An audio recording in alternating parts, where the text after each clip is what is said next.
이상한 알베르게 2 35번째 날 포르토 마린. 아침부터 앞이 보이지 않을 정도로 장대비가 쏟아지고 있었다. 오늘은 길을 나서는 것도 촬영하는 것도 포기해야 할 것 같았다. 다행히 이곳 알베르게에서는 연박이 가능했다. 그래서 오늘은 그동안 찍은 자료들을 정리하며 하루 더 묵기로 했다.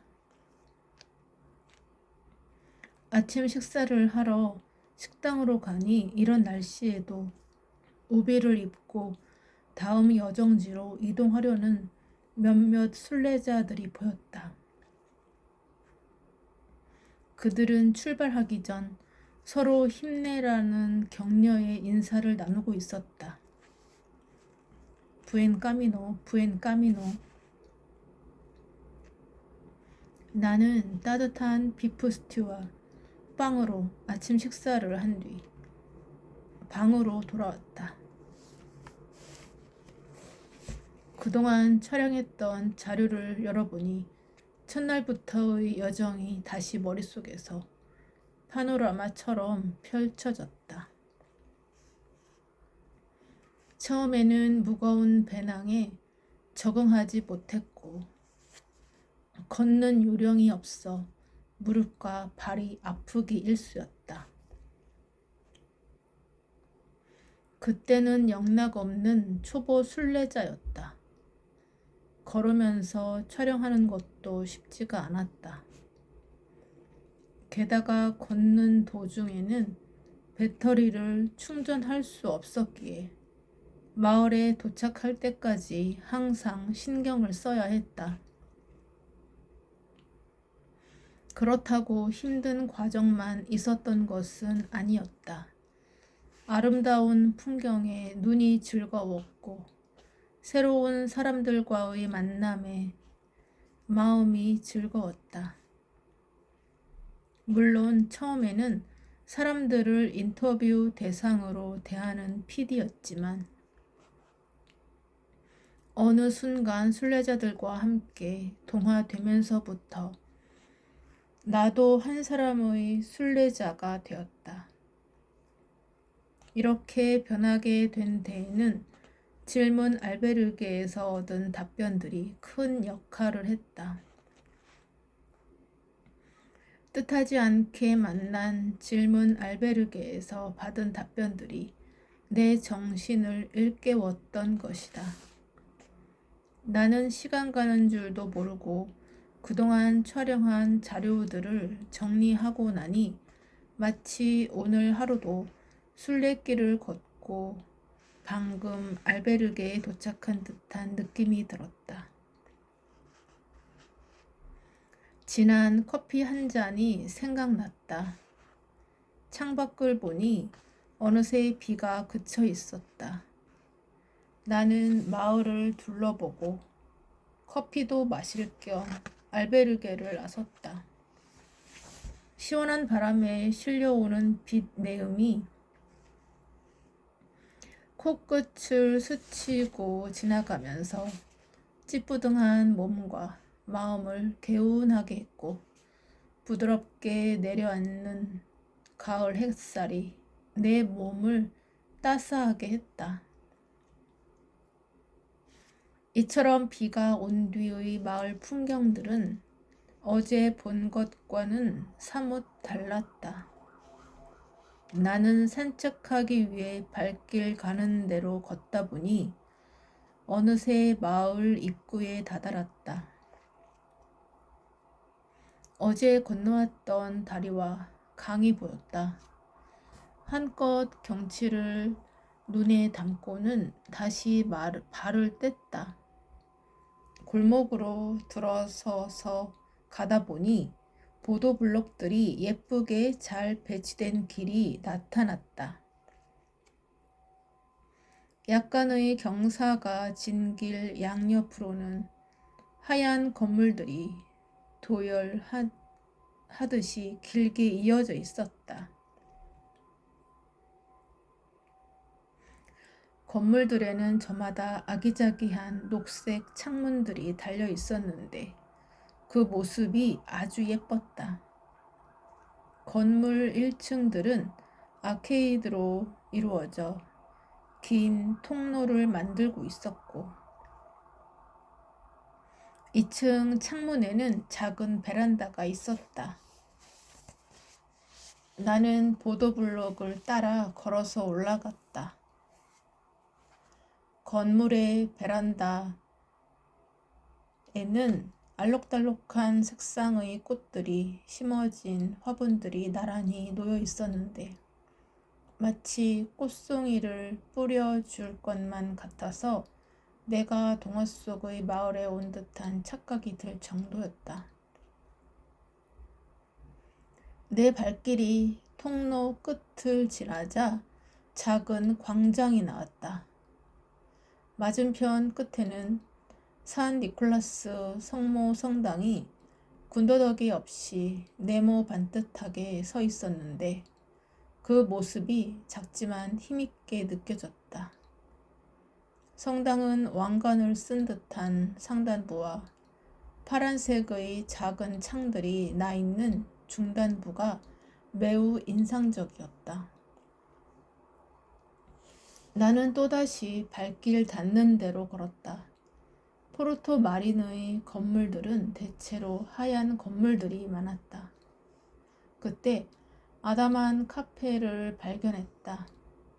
그곳에서 풍겨 나오는 진한 커피향이 나를 자연스럽게 카페 안으로 이끌었다.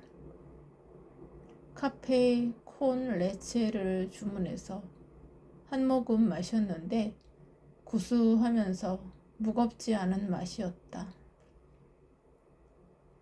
나는 스마트폰을 꺼내 페이스북의 댓글들을 확인해 보면서 잠시 여유로운 시간을 보냈다.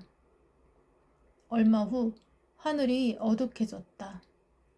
알베르게를 나설 때까지만 해도 가득했던 햇살은 사라지고 언제 몰려왔는지 하늘에는 먹구름이 가득했다. 왠지 다시 비가 올 것만 같았다. 나는 알베르게로 돌아가기 위해 서둘러 카페를 나섰다. 조금 걷다 보니 얼굴에 차가운 감촉이 느껴졌다. 빗방울이었다. 다시 우두둑 빗방울이 떨어지기 시작했다. 나는 발걸음을 재촉했다. 나는 저녁 식사로 스파게티를 해먹을 재료들을 사서 알베르게로 들어서는데 체크인 중인 2명의 순례자와 눈이 마주쳤다. 바로 며칠 전 트리아 카스텔라에서 헤어졌던 케이트와 프란시스였다. 그들이 먼저 나를 알아보고는 반갑게 인사했다. 부엔 까미노 수연, 부엔 까미노, 여기서 다시 만나는군요. 역시 순례길의 여정은 만남과 이별의 연속인 듯 했다. 체크인을 마친 그들은 내 손에 든 식재료들이 담긴 봉지를 보고는 함께 저녁 식사하자고 했다. 우리는 1시간 후에 알베르게 주방에서 만나기로 했다. 프란시스는 오늘 저녁 메뉴로 특별한 것을 준비했다며 한껏 나의 기대감을 부풀렸다. 나는 잠시 방으로 돌아와 휴식을 취한 후 주방으로 내려갔다. 주방에는 케이트, 프란시스 외에도 2명의 순례자가 더 있었다. 핀란드에서 왔다는 루나와 뉴질랜드에서 온 올리버였다. 프란시스가 들고 온 바구니를 가리키며 말했다. 수연, 오늘의 메뉴는 바로 밤이에요. 밤이요?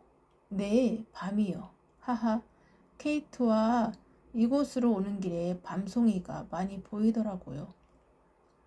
그래서 오늘 저녁에 밤을 구워 먹으려면 좋을 것 같아 한가득 담아왔답니다.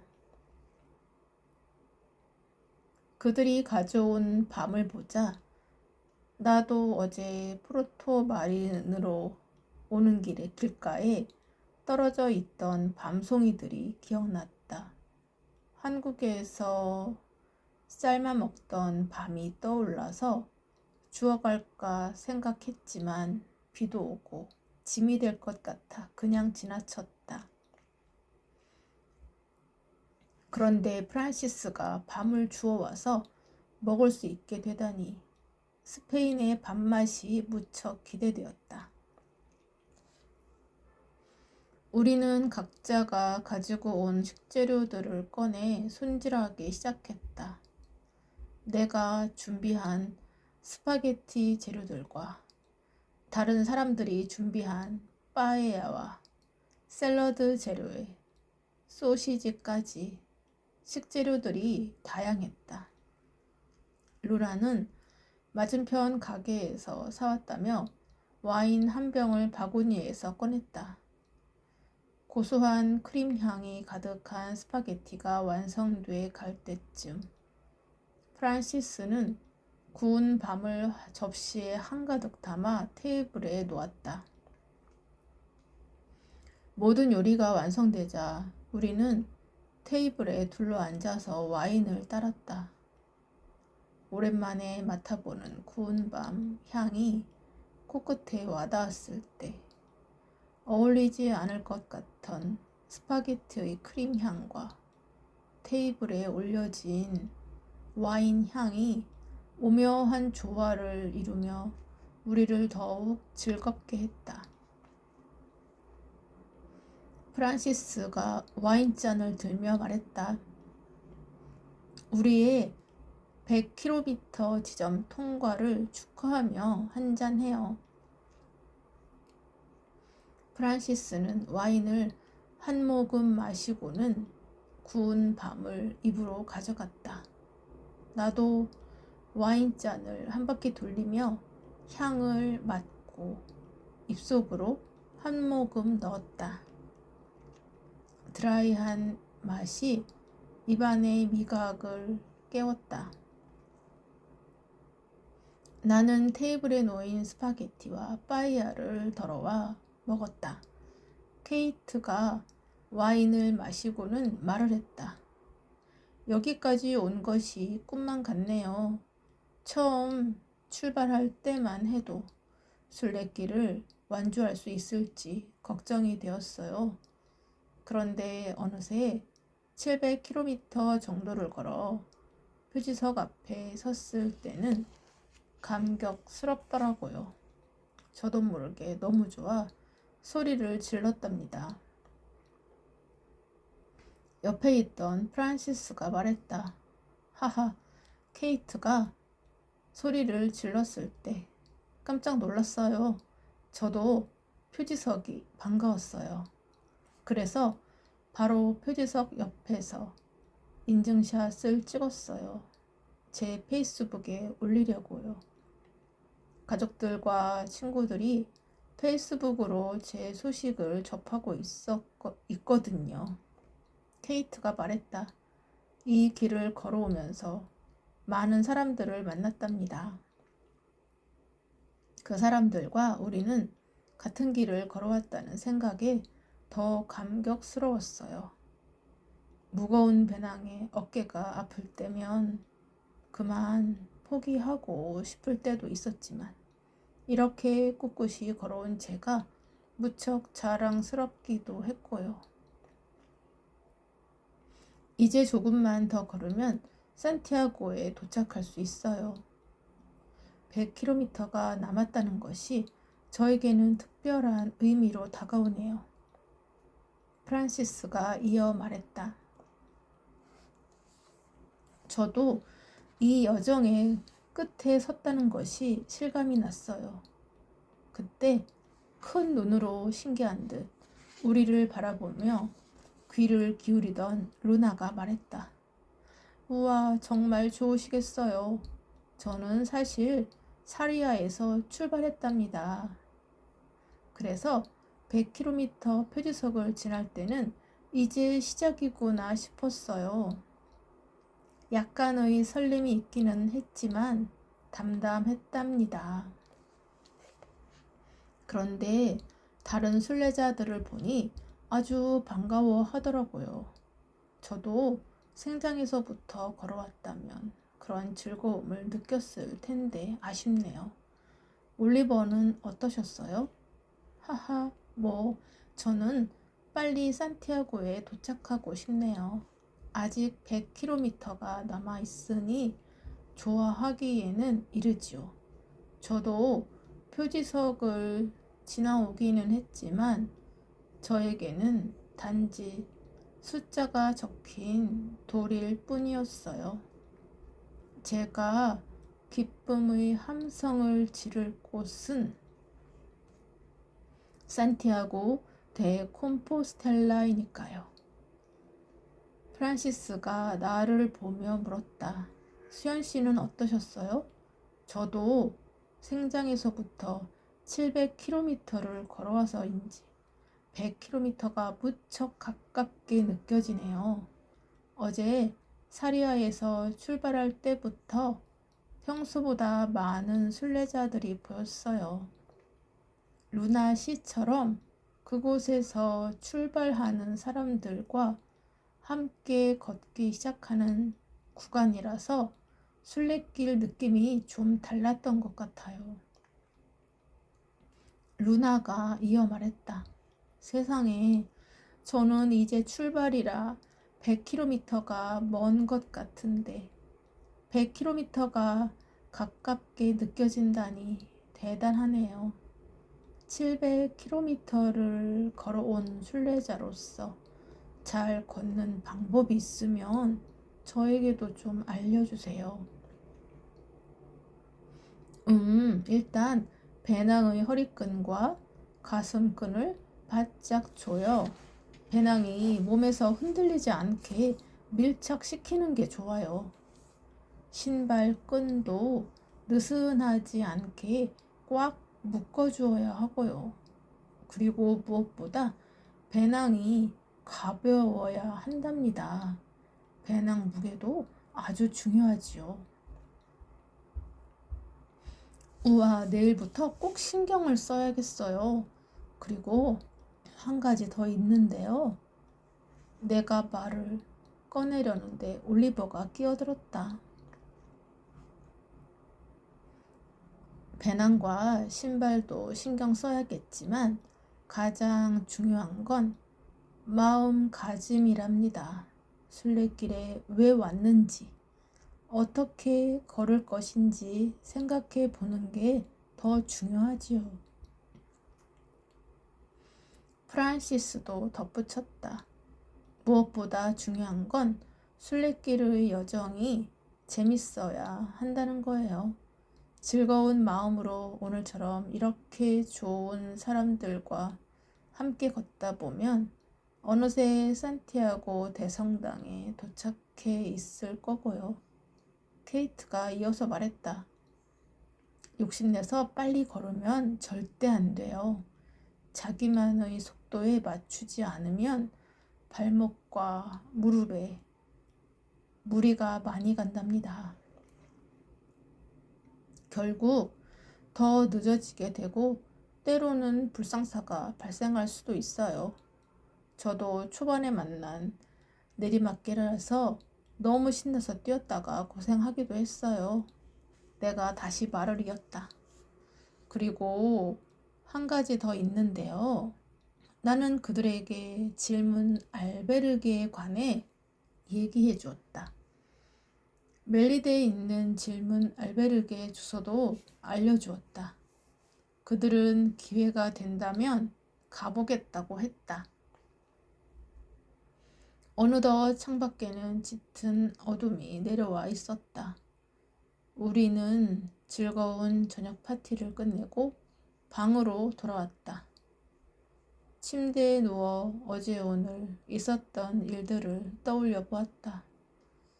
그러고 보니 리건의 고민에 대한 답변을 받기 위해 포르토 마린과 사리아 사이를 왔다 갔다 하며 100km 지점을 이미 여러 번 지나쳤다는 사실을 알게 되었다. 새삼 100km 표지석의 의미가 새롭게 다가왔다. 어쩌면 이곳부터는 또 다른 여정이 기다리고 있지 않을까? 얼마 남지 않은 순례길이 나는 더욱 기대되었다. 감사합니다. 오늘도 이렇게 책을 읽을 수 있는 환경을 저한테 주신 것에 대해서 감사드립니다.